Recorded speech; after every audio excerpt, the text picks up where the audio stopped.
بسم اللہ الرحمن الرحیم۔ عزیز طلبہ، آج ہم پڑھ رہے ہیں سبق نظریہ پاکستان، جس کے مصنف ڈاکٹر غلام مصطفیٰ خان صاحب ہیں، اور یہ سبق اپنی نوعیت کے اعتبار سے مضمون ہے۔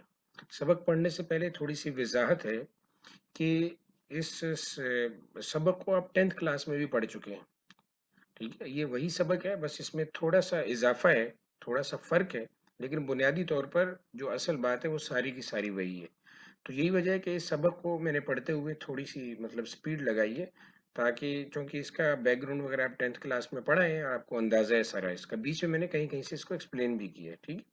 اور سب سے پہلے ہم ڈاکٹر غلام مصطفیٰ خان صاحب کا تعارف پڑھیں گے۔ ان کی پیدائش 23 ستمبر 1912 اور ان کی وفات 25 ستمبر 2005، یعنی 1912 کو ان کی پیدائش ہے اور 2005 ان کا وفات کا سال ہے۔ ڈاکٹر غلام مصطفیٰ خان جبل پور میں پیدا ہوئے۔ والد کا نام گلاب خان تھا، جو نسلاً پٹھانوں کے یوسف زئی خانوادے سے تعلق رکھتے تھے۔ ابتدائی تعلیم جبل پور سے حاصل کی، پھر اعلیٰ تعلیم کے لیے علی گڑھ چلے گئے۔ وہاں سے انہوں نے فارسی، اردو اور قانون کا امتحان پاس کیا اور امراوتی کالج ناگپور میں بطور استاد مقرر ہوئے۔ قیام پاکستان کے بعد وہ کراچی چلے آئے۔ یہاں وہ پہلے اردو کالج اور پھر سندھ یونیورسٹی میں صدر شعبہ اردو مقرر ہوئے، یعنی HOD۔ ڈاکٹر صاحب کو بے شمار سرکاری اور غیر سرکاری اعزازات سے نوازا گیا۔ اعزازات مطلب ایوارڈز سے۔ وہ ہندوستان، پاکستان اور بنگلہ دیش کی یونیورسٹیوں میں PhD سطح پر لکھے جانے والے کئی مقالات کے ممتحن رہے، مطلب ممتحن رہے، ایگزامینر رہے۔ اردو تحقیق کی روایات، یعنی اردو میں لٹریچر میں جو ریسرچ ہے اس کی بات ہو رہی ہے، کو مستحکم کرنے میں ڈاکٹر غلام مصطفیٰ خان کا اہم کردار ہے۔ انہوں نے خود بھی گراں قدر خدمات انجام دی اور تحقیقی کام کرنے والوں کی سرپرستی بھی کی۔ انہوں نے زبان کے ساتھ ادبی اثرات کی دریافت کا فریضہ بھی انجام دیا۔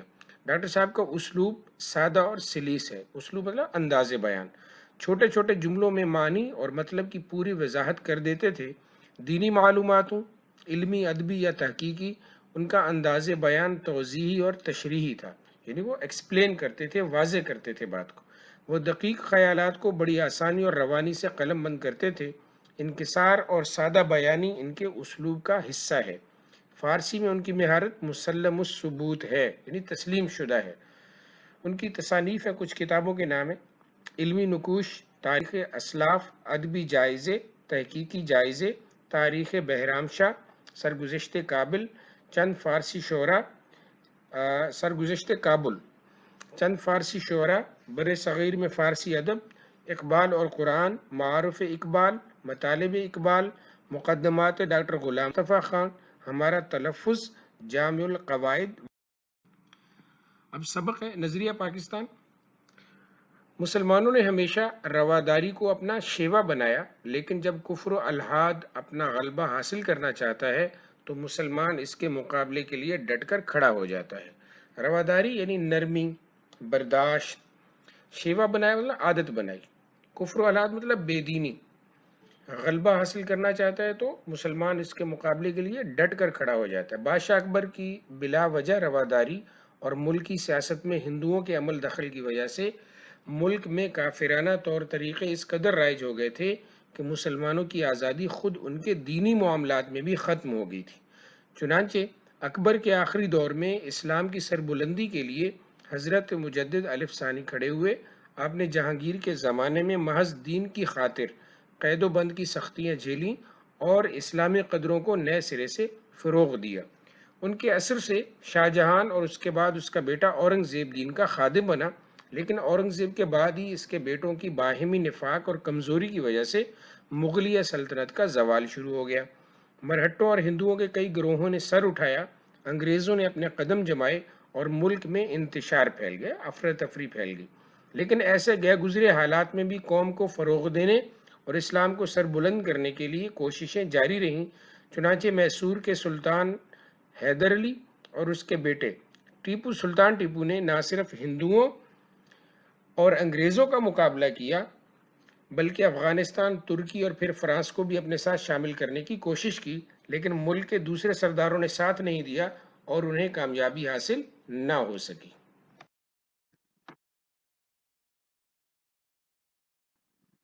اسی زمانے میں شاہ ولی اللہ دہلوی اور ان کے صاحبزادوں نے مسلمانوں کی اخلاقی اور معاشرتی برائیوں کو دور کرنے کی تحریک شروع کی۔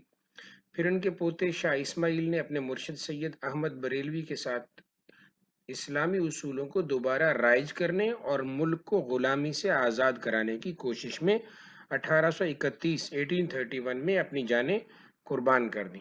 تاہم انہوں نے مسلمانوں کے دلوں میں جوش اور ولولہ پیدا کر دیا تھا۔ چنانچہ 1857 کی جنگ آزادی 1857 میں مسلمانوں نے پھر اپنا قدم جمانے کی کوشش کی، لیکن انگریزی اقتدار مستحکم ہو چکا تھا، اس لیے انہیں کامیابی حاصل نہ ہو سکی۔ انگریزی مطلب اقتدار، مطلب انگریزوں کی حکومت جو ہے وہ مضبوط ہو گئی تھی۔ اس زمانے میں سر سید نے مجبوراً انگریزوں سے مفاہمت کو غنیمت جانا، مفاہمت سمجھوتا، اور مسلمان قوم کی اخلاقی اور تہذیبی اصلاح پر توجہ دی اور ان کے دلوں سے احساس کمتری کو دور کرنے کی کوشش بھی کی۔ احساس کمتری یعنی خود کو دوسروں سے کم تر سمجھنا۔ 1885 میں ہندوؤں نے کانگریس کی بنیاد ڈالی اور ظاہر یہ کیا کہ وہ ملک کی تمام قوموں کو ان کے حقوق دلوائیں گے، لیکن بعد میں پتہ چلا کہ وہ صرف اپنے حقوق کا تحفظ چاہتے ہیں۔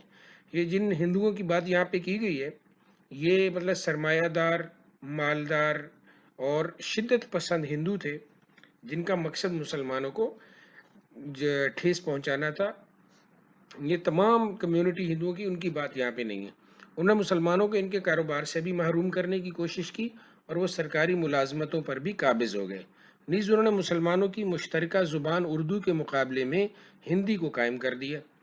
ٹھیک ہے، یہ انہوں نے ایک مسلمانوں کی یہ اردو زبان تھی جو کہ اوورآل پورے ہندوستان میں بولی جاتی تھی، اس کے مقابلے میں انہوں نے ہندی کے نام سے زبان کو رائج کرنے کی کوشش کی۔ سر سید نے مسلمانوں کو ہندوؤں کی اس کانگریس اور ان کی سیاست سے علیحدہ کرنے کی کوشش کی، اور ان کے ایک دوست مولانا محمد قاسم نے دیوبند میں مسلمانوں کی دینی تعلیم کی طرف توجہ دی۔ پھر سر سید کے ایک رفیق نواب وقار الملک نے 1906 میں کل ہند مسلم لیگ کے نام سے مسلمانوں کی ایک علیحدہ تنظیم کی بنیاد ڈالی۔ کل ہند یعنی آل انڈیا مسلم لیگ۔ یہ تنظیم ڈھاکے میں قائم ہوئی تھی، ڈھاکہ جو کہ آج کل بنگلہ دیش کا دارالخلافہ ہے، کیپٹل ہے، جہاں ہندوؤں نے سازش کر کے مسلمانوں کو ذکر پہنچانے کے لیے مشرقی بنگال اور آسام کا وہ صوبہ جس میں مسلمانوں کی اکثریت ہی ختم کرا دیا، اور 1911 میں اسی علاقے کو پھر بنگال میں شامل کرا دیا۔ بنیادی طور پر بنگال ایک بہت بڑا صوبہ تھا جس کو مینیج کرنا انگریز حکومت کے لیے بہت مشکل تھا، تو انہوں نے اس کو 1905 میں دو حصوں میں تقسیم کر دیا تھا، مشرقی اور مغربی بنگال۔ تو جو سرمایہ دار ہندو تھا، مطلب جو شدت پسند بھی تھا، انہوں نے بہت زیادہ پروٹیسٹ کیا، اور اس پروٹیسٹ کے نتیجے میں 1911 میں بنگال کو جو تقسیم تھی اس کو ختم کر کے پھر ایک ہی صوبہ بنا دیا گیا، جس کا زیادہ سے زیادہ فائدہ جو ہے وہ ہندو شدت پسند سرمایہ داروں کو ہوا۔ اسی زمانے میں پہلی جنگ عظیم چھڑ گئی۔ پہلی جنگ عظیم کب ہوئی تھی؟ 1914 سے 1918 تک، جس میں انگریز کا مقابلہ جرمنی سے ہوا اور ترکی نے جرمنی کا ساتھ دیا۔ ہندوستان کے مسلمان چونکہ ترکی کے سلطان حجاز کی خدمت کرنے کی وجہ سے خلیفہ اسلام سمجھتے تھے، اس لیے انہوں نے مالی اور طبی امداد باہم پہنچائی، یعنی پیسہ بھی دیا اور ادویات وغیرہ بھجوائیں، جس کی وجہ سے حکومت برطانیہ کو مسلمانوں سے عناد پیدا ہو گئی، یعنی دشمنی ہو گئی۔ لیکن انہوں نے یہاں کے مسلمانوں سے وعدہ کیا، یعنی ہندوستان کے، کہ اگر ہمیں اس جنگ میں فتح حاصل ہو گئی تو ہم کسی طرح بھی ترکی کو مزید نقصان نہیں پہنچائیں گے۔ یہ وعدہ محض فریب تھا، صرف دھوکہ تھا۔ چنانچہ جب انگریزوں کو فتح حاصل ہوئی تو اپنے وعدے سے پھر گئے، مکر گئے۔ انہوں نے ترکی کی وسیع سلطنت کے ٹکڑے ٹکڑے کر دیے، یعنی یہاں پر کیا ہوا کہ جو مسلمانوں کی خلافت کی حکومت تھی، جو ترکی جس کا مرکز تھا، انہوں نے وہ خلافت کی ختم کر دی اور یہ اسٹیٹس تھیں ان کو بانٹ دیا آپس میں۔ یہاں کے مسلمانوں کو اس فریب کی وجہ سے بہت تکلیف پہنچی، اس دھوکے کی وجہ سے، اور انہیں خلافت کے تحفظ کے لیے مولانا محمد علی جوہر اور ان کے بڑے بھائی مولانا شوکت علی کی رہنمائی میں تحریک خلافت شروع کی۔ یہ 1919 میں شروع ہوئی تھی، 1919 میں۔ لیکن اسی زمانے میں ہندوؤں نے مسلمانوں کو ہندو بنانے کے شدھی کی تحریک شروع کی اور ان کو ختم کرنے کے لیے سنگھٹن کی تحریک بھی شروع کی۔ یہ وہی شدت پسند، جو مذہبی شدت پسند ہندو تھے، یہ انہی کا کام تھا۔ پھر 1928 میں 1928 میں کانگریس نے جو نہرو رپورٹ شائع کی، اس میں مسلمانوں کے لیے علیحدہ نمائندگی کا اصول جو وہ 12 سال پہلے تسلیم کر چکی تھی، بالکل نظر انداز کر دیا۔ 12 سال پہلے 1916 میں 1916 میں کیا ہوا تھا؟ لکھنؤ پیکٹ ہوا تھا. یہ جتنی بھی چیزیں یہاں پہ آپ دیکھ رہے ہیں، نہرو رپورٹ، شری سنگٹن یا لکھنؤ پیکٹ، یہ سارے آپ کے پاک اسٹڈی سے ریلیٹڈ آپ 10th کلاس میں پڑھ چکے ہیں. پھر تو مسلمانوں میں بڑا جوش پیدا ہوا اور انہیں یقین ہو گیا کہ چونکہ ان کا دین، ان کی تہذیب اور ان کی معاشرت سب کچھ غیر مسلموں سے مختلف ہے، اس لیے کسی حالت میں ہندوؤں سے تعاون نہیں ہو سکتا.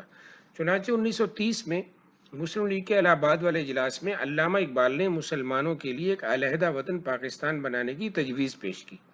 4 سال بعد یعنی 1934 میں جب قائد اعظم محمد علی جناح نے مسلم لیگ کی صدارت کا مستقل عہدہ قبول کیا تو انہوں نے اس تجویز کو عملی جامہ پہنانے کی کوشش شروع کر دی. آخر 23 مارچ 1940 کو انہوں نے لاہور کے اجلاس میں واضح طور پر اعلان کر دیا کہ جن علاقوں میں مسلمانوں کی اکثریت ہے وہاں ایک آزاد مسلم ریاست قائم کی جائے. اس اعلان کو قرارداد پاکستان کہتے ہیں، جس کی روح سے مسلمانوں کی آزاد اور خود مختار حکومت قائم کرنے کا فیصلہ ہوا. یہاں یہ سمجھ لینا ضروری ہے کہ دنیا میں قومیت کی تشکیل کی 2 بنیادیں ہیں. ایک وہ جو مغربی مفکرین نے قائم کی ہے، اور دوسری وہ جو رسول مقبول صلی اللہ علیہ وسلم کی قائم کی ہوئی ہے. اہل مغرب نے خاندانی، نسلی اور قبائلی بنیادوں میں ذرا وسعت پیدا کر کے قومیت کی بنیادیں جغرافیائی حدود پر استوار کی اور قوم وطن سے بنتی ہے. اس نظریے کی وجہ سے دنیا کے انسانوں کے درمیان تباہی کا جو دروازہ کھلا وہ 2 عالمی جنگوں کے ہونے سے بخوبی ظاہر ہے. عالمی جنگیں مطلب ورلڈ وار 2 ہوئی تھی. پہلی جنگ عظیم 1914 سے 1919، 1914 سے 1919 تک، اور جو دوسری ورلڈ وار ہے سیکنڈ وہ 1939 سے 1945 تک. اور یہ ساری جنگیں جو ہیں یہ وطنیت کی بنیاد پر لڑی گئی تھی، یہ وطنی قومیت ہی کی بنیاد پر لڑی گئی تھی. اور یہ وطنی قومیت جنوبی ایشیا کے مسلمانوں کو تحفظ دینے میں تو بالکل ہی ناکام تھی، کیونکہ جنوبی ایشیا کے مسلمان اس نظریے کے تحت ایک مجبور اقلیت بن جاتے، مائنورٹی بن جاتے. قومیت کی دوسری بنیاد وہ ہے جو رسول اللہ صلی اللہ علیہ وسلم نے ملت اسلامیہ کی تشکیل کرتے وقت قائم فرمائی اور جو مغرب کے تصور قومیت سے جدا ہے.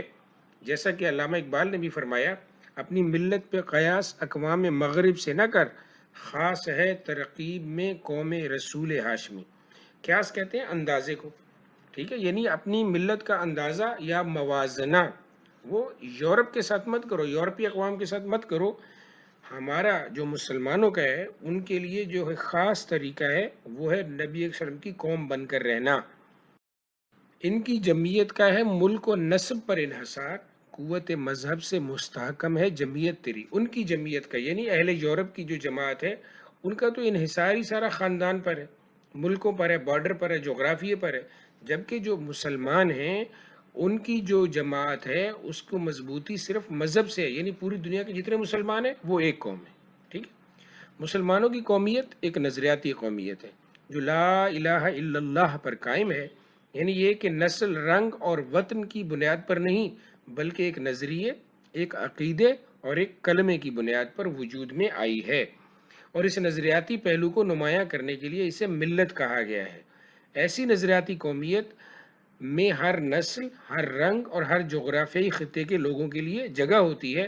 اور حقیقت یہ ہے کہ جنوبی ایشیا کے مسلمانوں کو، جن میں ہر نسل، ہر رنگ اور مختلف جغرافیائی خطوں کے لوگ شامل تھے، ایک ایسی قوم کے ماتحت اقلیت بن کر رہنا منظور نہ تھا جو اسلامی قومیت کے برعکس ذات پات، چھوت چھات اور بت پرستی کے بندھنوں میں جکڑی ہوئی تھی. یعنی ان کے جتنے بھی عقائد تھے وہ سارے اسلامی عقائد کے متضاد تھے، الٹ تھے.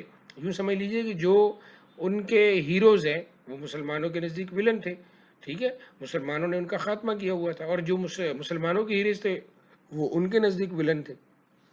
چنانچہ انہوں نے اپنی جداگانہ قومیت، یعنی مسلمانوں نے جداگانہ قومیت یعنی اسلامی قومیت کی بنیاد پر اپنے لیے ایک جدا وطن کا یعنی الگ وطن کا مطالبہ کیا، جس میں وہ اپنے عقیدے، اپنے نظریہ زندگی، اپنے طرز معاشرت کے مطابق زندگی بسر کر سکیں اور ایک مسلمان کی حیثیت سے دور جدید کے چیلنج کا مقابلہ کر کے اپنے مستقبل کو سنوار سکیں. ہمیں اس بات کو بھی اچھی طرح ذہن نشین کر لینا چاہیے کہ نظریہ پاکستان میں اسلامی زندگی اور قدروں کا تصور بنیادی حیثیت رکھتا ہے. اخوت یعنی بھائی چارہ، مساوات یعنی برابری، عدل مطلب انصاف، دیانت مطلب ایمانداری، خدا ترسی مطلب رحمدلی، انسانی ہمدردی، یعنی ہر مذہب، ہر رنگ، ہر نسل کے لوگوں کے ساتھ ہمدردی کرنا، اور عظمت کردار یعنی بلند کردار، اعلیٰ کردار کے بغیر نظریہ پاکستان کو فروغ نہیں ہو سکتا۔ نظریہ پاکستان کا مقصد محض ایک حکومت قائم کرنا نہیں تھا، کیونکہ مسلمانوں کی حکومتیں ایشیا اور افریقہ میں پہلے سے موجود تھیں۔ نظریہ پاکستان کا مقصد اسلامی اصولوں کی ترویج و اشاعت اور اہل عالم کے لیے مثالی مملکت کا نمونہ فراہم کرنا ہے۔ یعنی بنیادی طور پر جو پاکستان بنانے کا مقصد تھا وہ یہ نہیں تھا کہ ہم جو ہے وہ ایک مسلمان ملک بنا لیں اور کہیں جی تعداد بڑھ گئی ہے، وہ تو پہلے سے ملک موجود تھے۔ بنیادی طور پر ایک ایسا ملک بنانا تھا جو اسلامی اصولوں کو لے کر چلے، ایک فلاحی اور اصلاحی ریاست بنے، اور پوری دنیا کے ملکوں کے لیے، چاہے وہ مسلمان ممالک ہیں یا دیگر، ان کے لیے ایک مثال بنے کہ ایسی اسٹیٹ ہوتی ہے۔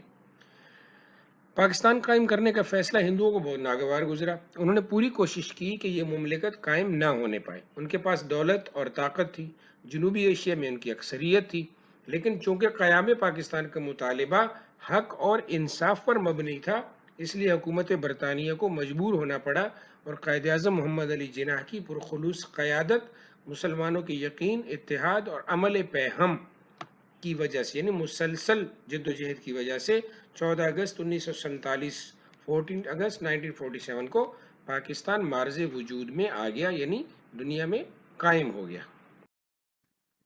نظریہ پاکستان کا مقصد پاکستان کو ایک اسلامی اور فلاحی مملکت بنانا ہے۔ ہمیں ایسا کوئی قدم نہیں اٹھانا چاہیے جس کی وجہ سے خدا اور اس کے رسول صلی اللہ علیہ وسلم کے سامنے شرمندہ ہونا پڑے۔ ہمارا جینا اور مرنا پاکستان کے لیے ہونا چاہیے۔ قومی مفاد کے سامنے ذاتی مفاد کو دل سے نکال دینا چاہیے۔ ہر قسم کی گروہ بندی یعنی فرقہ پرستی وغیرہ، گروپ بندی وغیرہ سے بالاتر ہو کر تمام پاکستانیوں کی فلاح و بہبود کی کوشش کرنا، نظریہ پاکستان کو فروغ دینا۔ اب یہاں پہ لفظ لکھو تمام پاکستانیوں۔ تمام پاکستانیوں سے مراد ہے کہ چاہے وہ کسی بھی مذہب سے تو تعلق رکھتے ہیں، ہندو ہیں، سکھ ہیں، عیسائی ہیں یا مسلمان ہیں، چاہے وہ کسی بھی رنگ کے ہیں، گورے ہیں، کالے ہیں، سانولے ہیں، ٹھیک ہے، چاہے وہ کسی بھی قوم سے ہیں، ٹھیک ہے نا، قومیت بھی ہے جیسے کاسٹ کے حوالے سے، تو ان تمام کی فلاح و بہبود، ان کے فائدے کی کوشش کرنا۔ اگر ہم نے نظریہ پاکستان کو پیش نظر رکھا اور اپنی سیرت اور کردار کو اس کے مطابق ڈھالنے کی کوشش کی، تو دنیا کی دوسری قوموں میں بھی ہمیں امتیاز حاصل ہوگا، یعنی برتری حاصل ہوگی، اور ہم اسلامی اصولوں کی روشنی میں پاکستان کو توانا، مستحکم، شاندار اور پرعظمت بنانے میں پوری طرح کامیاب ہوں گے انشاءاللہ العزیز۔ ہر صورت انشاءاللہ۔ توانا اور مستحکم کا مطلب ہے مضبوط۔